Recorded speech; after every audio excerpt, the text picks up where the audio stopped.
Hi everyone, this is Jonathan, and we're breaking down Chaturanga today. This is a workshop request, so if you have any, just send them my way, and I'm happy to break down some poses. Chaturanga Dandasana translates as four-limbed staff pose, but it's most commonly known as the low push-up position. And in typical yoga practices, it's often taught as a verb, which means it's just part of a flow sequence in a vinyasa flow or a power flow situation. But Chaturanga is actually a noun, which means it's a pose that you're supposed to hold for some sort of period of time. Most yoga practitioners actually lack the strength and compromise the pose by lowering too far into the position. So one of the things I suggest is, in order to actually do Chaturanga, you should be able to do 10 push-ups with your knees lifted. So I have been challenged for the 10 push-up challenge by Alicia Jane, and just to prove that I can do it, opportunity for you to check to see if you can do it with your knees lifted, 10 push-ups. Here we go. 1, 2, 3, 4, 5, 6, 7, 8, 9, and 10. There you go. Woo! I'm going to need about 10 minutes to recover from that. So if you can't do 10 push-ups, I don't think you should be doing Chaturanga with your knees lifted at any time. And it's just going to take time to build up that strength. But hey, some of us have a lot of time on our hands these days. In high school, I didn't have the guns that I have now, and I actually couldn't do push-ups. And I'll just demonstrate how I used to do push-ups, which was essentially going from plank position into upward facing dog. So I would do push-ups like this. This is not a joke. 1, 2, 3, 4. And so I wasn't doing real push-ups, because in high school in the 90s, those knees down push-ups were referred to as girl push-ups. And of course, society has changed so much since then, rejecting derogatory terms and sexist terms like that. Of course, we still have a ways to go, but I now just call them modified. And it's just, not everyone has the strength, and that's okay. Like, we're building strength. Yoga is both strength and flexibility. So the knees down modified version is, like it says, knees stay down. Place your hands and then lower down halfway and then hold. And of course, if you want to start building strength, you can do your 10 push-ups that way. Something to note is when I'm lowering down, I'm lowering just to the height of the elbows with my shoulders so that it makes a 90-degree angle. If you're going to err on one side, it would actually be don't lower down so far. What often happens with folks is that they start to lower down too far. And I'm not going to show that in the Chaturanga position because it actually literally hurts my shoulder for several days. It bothers me. So I'm pretty adamant about never demonstrating poor alignment when weight bearing. So trying to have just a pause at the height of your elbows. So halfway is halfway, 50%. Halfway is not 80% or 90%. So showing that again in the modified situation. Bend your elbows, lower down halfway. That's Chaturanga, pausing and holding there.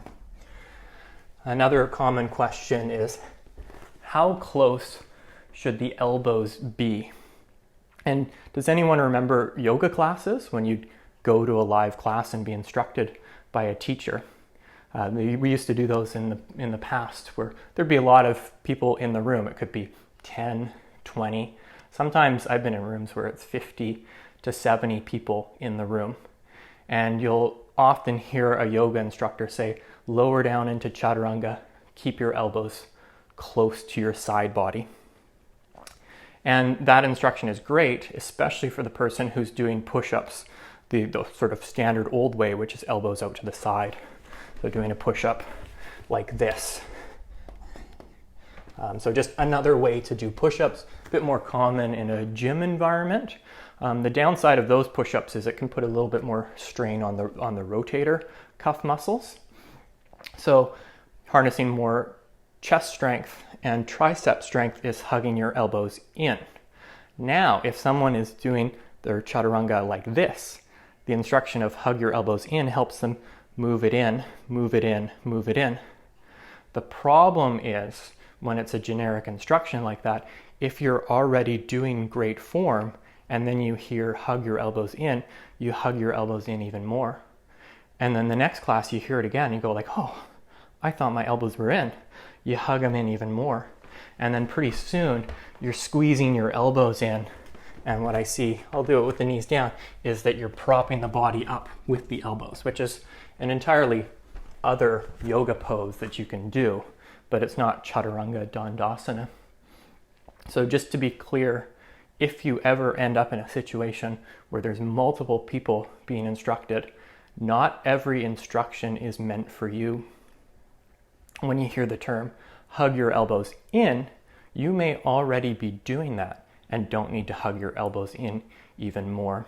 So where I go is close to the side body, but it doesn't necessarily have to touch the side body, and especially not propping up the side body. So it's not way out to the side, but it is hugging in relative to way out to the side, but not touching. So again, just showing that, lowering down, pausing, and then my elbows are free and they're not way out to the side.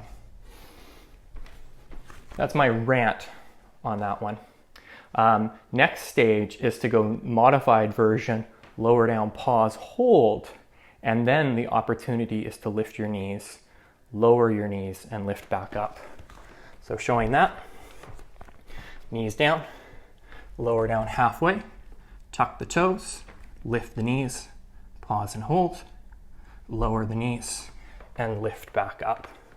A really useful way to start getting the strength for chaturanga.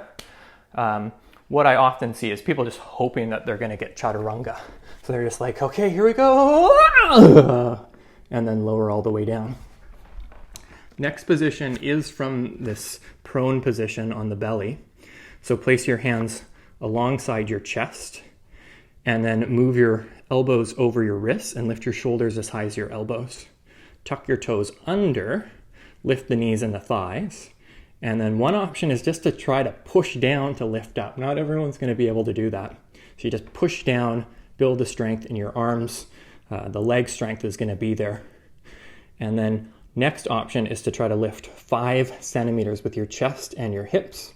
For those still using the empirical system, about 2.5 inches or so. So on an exhale, push and lift up. And then pause and hold here. Could be 5, 10 centimeters. And then it's pure panic when you're holding chaturanga. And then lower down, lifting up through all fours. So again, it's just practice, practice, practice, but do your practice in a safe way that you're starting to build strength. How I do my chaturangas in a flow, I'm not a big up dog fan, and it might go back to those old ways that I did push-ups as a kid, so it brings back some traumatic memories from childhood. I prefer doing cobra pose instead, but I'll just show how I would go from downward facing dog and then forward to plank and then lowering down into chaturanga, and I keep my shoulders as is and then just lower the hips down, point the toes, and then lift up into cobra. And if I wanted to go back to chaturanga, I would just lower down, tuck the toes, do what we did earlier, lift the knees and hips, and then lift back up and push back. Sometimes I see people, if anyone ever remembers the movie Entrapment, when Catherine Zeta-Jones is sliding under the lasers in a bank, but I see people trying to like duck under something and come back up. So again, just showing this, that it's literally just pause and then go into your back bend, back to chaturanga, up, and then down dog. Just like that. Simple, just like that. Props are really great if you're building up the strength. One is a bolster. You might not be able to go out and purchase a bolster. You can just stack some pillows. Just lie it lengthwise on your mat, put your hands to the outside of it, and all it is lowering down halfway and then pausing and holding here and just pushing down with your hands, lifting your shoulders up. Keep your shoulders as high as your elbows.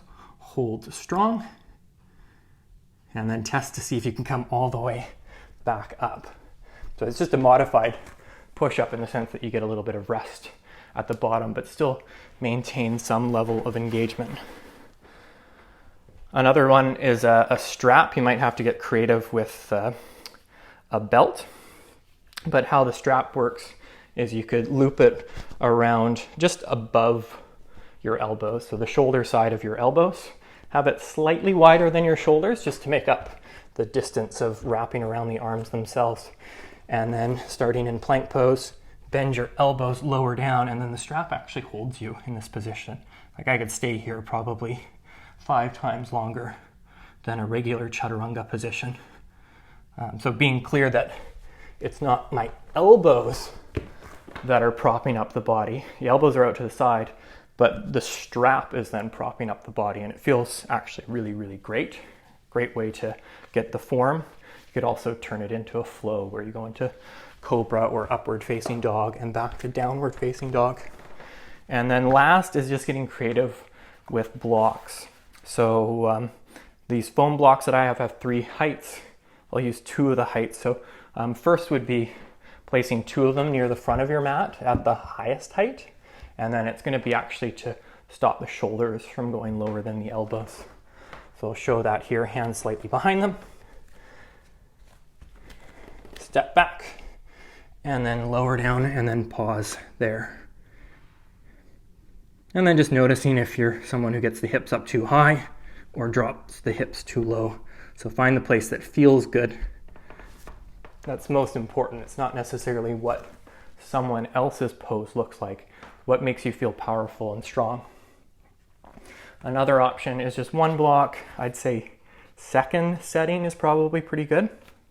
This one, putting the chest on the block. So you'll just have to adjust based on where you want to place your chest on the block.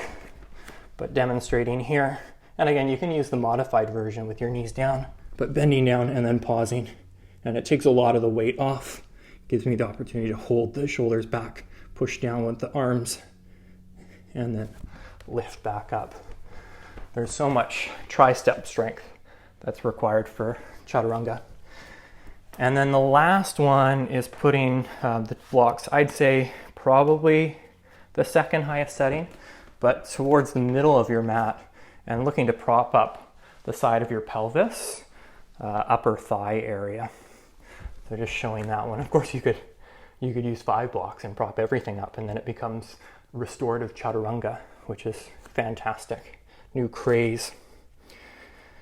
So just demonstrating this one. On an exhale, lower down, pause, keep the shoulders as high as the elbows. This is one where you could actually lift the feet. If you can do chaturanga with your feet lifted, you have graduated for the circus. And then lift back up and lower your knees. So that's a lot of different options. One thing I always tell people is never compromise your alignment because of what someone else is doing or how something is supposed to look. Take your time, build up, get stronger, and until next time, Chaturanga.